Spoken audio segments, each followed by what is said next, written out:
Imagine growing up in a house where love wasn't soft, it wasn't warm. It was harsh, strict, and cold. Every mistake felt like a crime. Every bad grade was met with scolding, sometimes silence so sharp it cut deeper than yelling ever could. That was my childhood. My parents believed in toughness, but it wasn't discipline, it was cruelty. My mom years later would sigh and admit she had gone too far. She's even said, "I wish I could go back and change the way I treated you." But my dad? No. To him, that harshness was his way of being a man. He thought authority meant never admitting he was wrong. He thought being macho was the same thing as being a father. And for a long time that broke me down. I learned to shrink myself, to never ask for much, to walk on eggshells. But life has a funny way of flipping the script. I grew up. I worked hard. I built a life where, for the first time, I wasn't worried about keeping the lights on or whether we'd have enough food. And with that success came responsibility. My mom needed help, so I set up automatic payments every month to cover groceries and bills. She earned that because at least she admitted her mistakes. But my dad? That was different. I didn't set anything up for him. If he wanted money, he had to come to me. And that's when the real revenge began. Every month, like clockwork, my dad reaches out. The messages always start casually.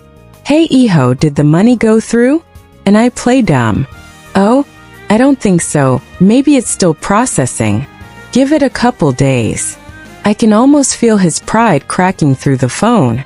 This man who once strutted around our home like a king, who never once asked if I was okay, now has to lower his voice and ask. Not demand, but ask. And it embarrasses him. I can hear it in the pauses. I can see it in the way he tries to act like it's not a big deal. Sometimes I drag it out long enough that the month is nearly over and I don't send him anything at all. Other times I'll send him just a tiny fraction of what he asked for. Just enough to remind him. The power isn't his anymore. It's mine. The first time I noticed that shame in his voice, it hit me. This man who made me feel small, who thought apologizing was beneath him, now had to wait on me. Me, the same kid he used to treat like a disappointment. And the best part? I didn't need to yell. I didn't need to dig up old fights. The sweetest revenge was already happening every time he had to type out those words. "Can you send me something?"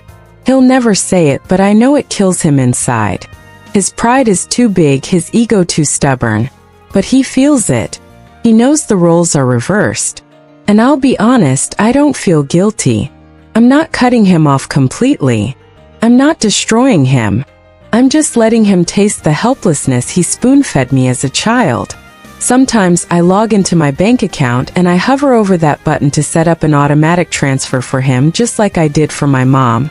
And every time I stop, I close the page. Because the moment I make it automatic, the game ends. And I'm not ready for it to end. Revenge doesn't always come with fireworks. It's not always dramatic or explosive. Sometimes it's quiet, subtle. Sometimes it's just letting someone live in the same discomfort they once forced onto you. And let me tell you, that kind of revenge, it's more satisfying than any screaming match could ever be. So tell me, do you think this is justice? Or just petty payback? If this story gave you chills, smash that like button and share your thoughts in the comments. And of course, subscribe for more stories that prove karma always finds a way.